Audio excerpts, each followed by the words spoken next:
My name is Stephen Forrester, 48 years old, been living in the Toronto area for a very long time, and I'm here standing across from the Don Jail on River Street here in Toronto, and just wanted to speak about what God has been doing in my life and give my testimony.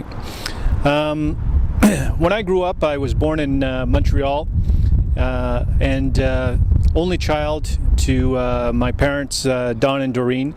I had pretty much a normal childhood, except for when it came to disciplining me, and my parents used to have a bit of a problem with that, where they physically and verbally abused me quite badly over my younger years.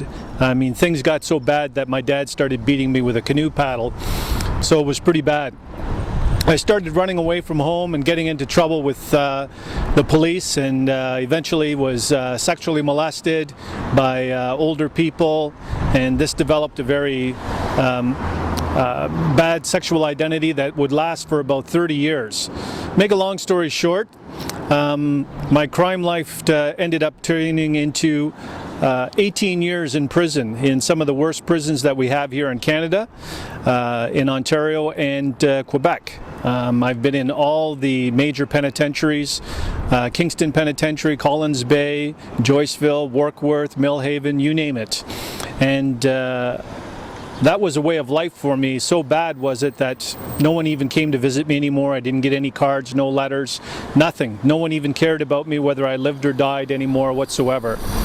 I finally became institutionalized in these particular places, and I was only about 23, 24 years old, and was wondering to myself as to whether or not, I was going to spend the rest of my life in prison. Had I been born to occupy a jail cell? And so I really needed to start taking a hard look at my life, and in 1986, I decided to accept Jesus into my life, because I figured if there was anyone that could turn my life around, it was this guy.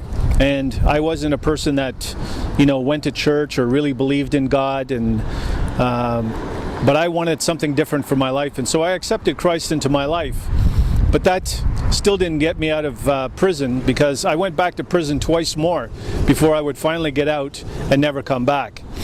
6 months after I accepted Christ into my life, I came out into the Cambridge area, was living with some people, and me and a friend of mine that I'd been doing time with, we went and decided to get drunk and do a bunch of drugs and go to a strip bar with loose women, and we spent our entire paychecks there, probably about $800 to $1,000. We were totally wiped when we left the place at about 2, 3 o'clock in the morning.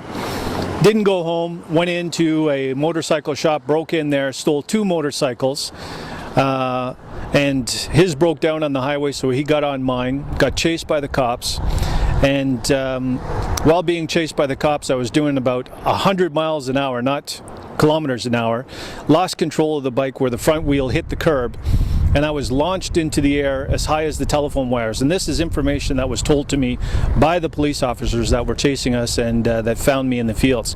They said I was flying through the air as high as the telephone wires, and while I was in the air, I heard a voice distinctively say to me, "Let yourself go into a natural roll," because if I didn't, I would have landed on my head. And so I let my body go into a natural roll, and I do remember my feet hitting the ground first, and I bounced and rolled, I don't know for how long, through the fields before I finally came to a stop. And the police told me, they said, "For sure we thought you were dead. We had no idea that you would be alive, and we were actually surprised that you were alive." Because the bike was totally destroyed. It was broken up into a million pieces, and yet somehow I was still alive. Anyways, they took me to the hospital. The doctors did tests on me for 3 days. And they did every kind of test you can think of. They ran dyes through me and x-rays and everything, because they could not believe that someone who had flown through the air at 100 miles per hour on a motorcycle, and the only real sustainable injury other than internal and external bruising throughout my body was a hairline fracture in my right ankle. And I knew, that God had intervened and saved my life at that time. I still didn't know why, but He did. So the doctor that was looking after me in the hospital after 3 days of testing came up to me, and he wanted to know from me, in my own words, what I remembered from the accident. So I told him about being chased by the police, and I remember we were going very, very fast, and that the centrifugal force of the bike just pushed the bike out so quickly to the curb, and I remember flying through the air. And I told him, I said, I remember my body going into a natural roll and that my feet hit the ground first. And so the doctor repeated to me, he said, your feet, he says, your feet hit the ground first. And I said, yes. He said, that's not possible. He said, you have to be mistaken. He said, because if your feet hit the ground first going at that speed, he said, the bones in your legs would have shattered into a million pieces. He said, so you have to be mistaken. So I told him, I said, no, I wasn't. He said, yes, you are. And I didn't argue with him anymore. I know what happened, and and that God had intervened somehow and saved my life. But this guy, he just couldn't believe that that's exactly what had happened to me. So I ended up going back to prison again. Did some more time, got out, went back to prison again for a robbery charge. And in August of 1990, I was released from Warkworth Penitentiary on mandatory supervision, and to this date, which is March 26, 2008, I have not been back to prison again. My record consists of 53 plus convictions, 60 convictions or 60 charges which were withdrawn, and probably, who knows how many I got away with and whatever. But I didn't kill anybody, I didn't molest any children, I didn't rape any women. It was basically all, robberies and break-and-enters and some drug offenses and stuff like that. So those were the particular things that I was in for. But by the time I got out, I had spent more than half my life in prison. I had spent 18 years locked up. And when I first went in, I only had a grade 7 education, and when I came out, I still had that grade 7 education.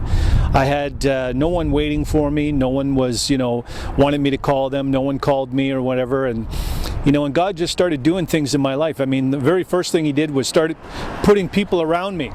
And so I went from having not a single person in my life to, really having, the support that I would need that would last, a lifetime in my life. And what came after that was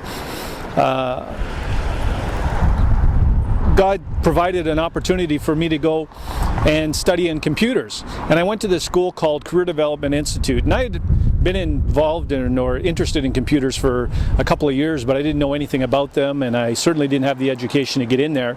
And when I went to this place, they said to take one of our courses, you have to have a grade 12 education. So I told them, I said, I don't have a grade 12 education, I just have a grade 7 education. They said, well, we have a test that you can do to see if you have the aptitude of a grade 12 to be able to understand and take the course. So they had me take this aptitude test, and when it was finished, they corrected and they said, oh, well, you did really well, and and you can take this course. And so I was able to get funding for the course through OSAP, and here it was. I took this computer programming course for the next 2 years, and I wasn't able to get a job in that field, and I did some mundane jobs, worked in a factory once in all these years.